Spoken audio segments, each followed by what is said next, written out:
You know when girls walk around thinking they're so hot, it's just like, I am so glad you were able to overcome the patriarchal institutionalized brainwash that makes women hate themselves from a young age in order to capitalize on their insecurities and keep them submissive. You are f***ing hot.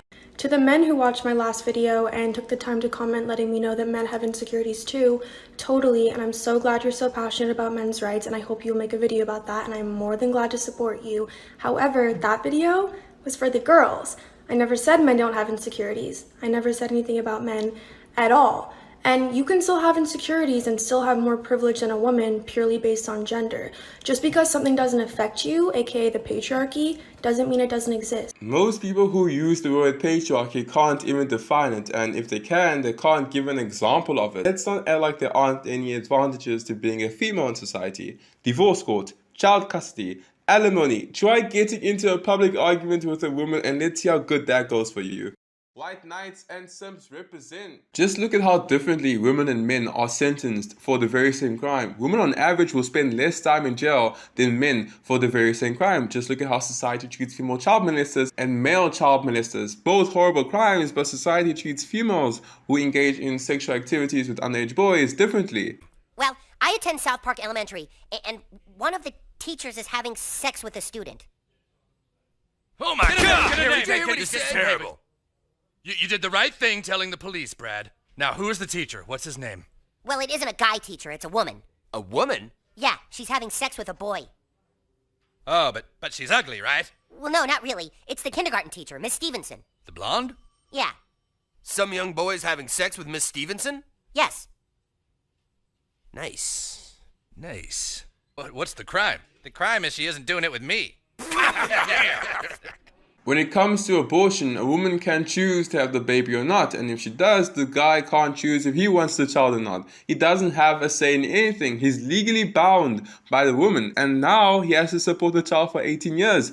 I'm not arguing against child support. I'm just highlighting that women can choose but men can't. So certainly there are advantages to being male, but let's not act like there aren't any advantages to being female in society, especially in Western influenced societies. This is what the patriarchy looks like. Men, women.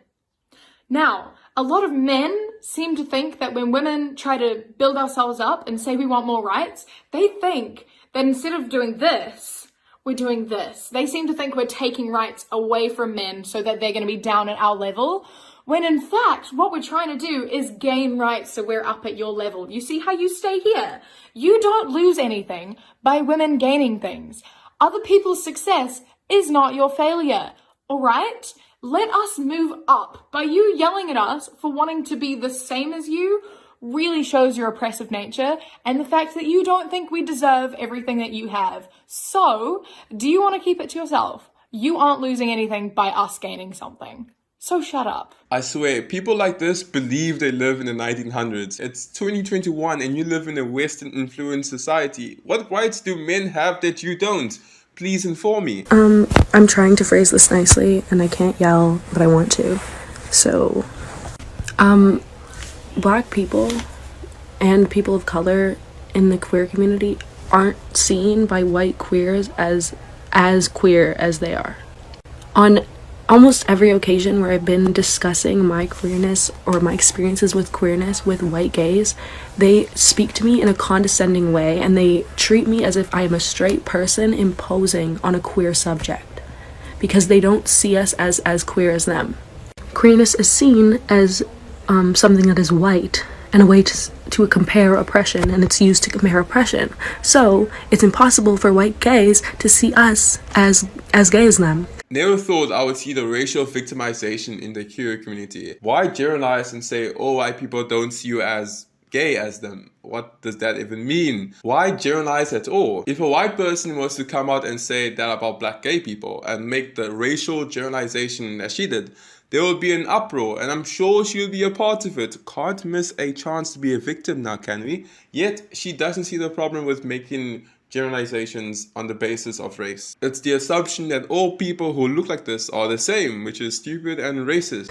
The LGBTQ community has been used as a front to hide racism or to excuse racism. Do research on black queerness, please. She should obviously write a book and bless us with a historical analysis of oppression throughout history. If you guys are enjoying this video so far, leave a like and subscribe, and comment below if you agree with me or if you don't agree with me. People often ask me, what right do women not have that men do? They point to the law and they say, look, women are equal under the law. Which is great. I'm so glad the law supports women. The problem is, culture does not. We're still trying to restrict what women do with their bodies, i.e. abortion. Yeah, because you're killing someone, mate. It shouldn't be a shocker that people don't support the murder of little babies in the womb. If you can prove that there is no life in the womb, then okay, abortion is okay. But if there is life in the womb, then nothing justifies murdering an innocent life. Simple. Media still sets an unrealistic expectation of what a woman should look like. And women suffer eating disorders. And some turn to self-harm because they can't attain what the media says they should be. Also, we still shame women for having sex in the year 2020. So why do I talk about feminism on TikTok? Because TikTok is a cultural tool, and I'm tired of women being treated this way. I want to change culture, not law. Culture.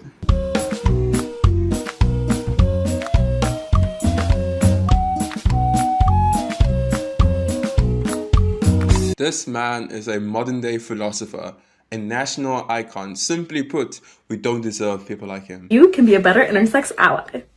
When it comes to inclusive language, oftentimes people tend to use phrases like people with penises or people with vaginas rather than saying male and female or men and women. While this can absolutely be inclusive for trans people, unfortunately it's not always the most inclusive language for intersex people. My advice is to use language that focuses on function and not just form. That means focusing on the actual function that you're talking about, such as people who can get pregnant, people who can get other people pregnant, people who are at risk of testicular cancer, and so on and so forth. This is much more inclusive because there are intersex people who are born with a vagina but don't have a uterus or ovaries or an ability to menstruate. This is because some people that are born with a penis don't have testes.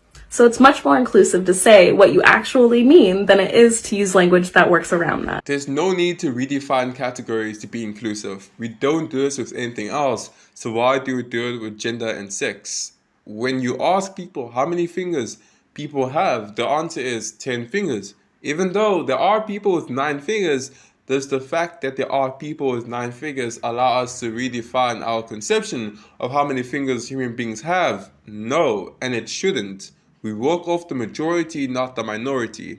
So, people who menstruate aren't men. People who menstruate are women. Also, newsflash, men don't have ovaries. Men have sperm cells. 4th grade basic biology. If you guys enjoyed my video, leave a like and subscribe. If we can hit 3,000 likes, I'll do another one. Alright, catch you guys later. Peace out. Tú el aire que respiro yo y la luz de la luna en el mar, la garganta que ansía.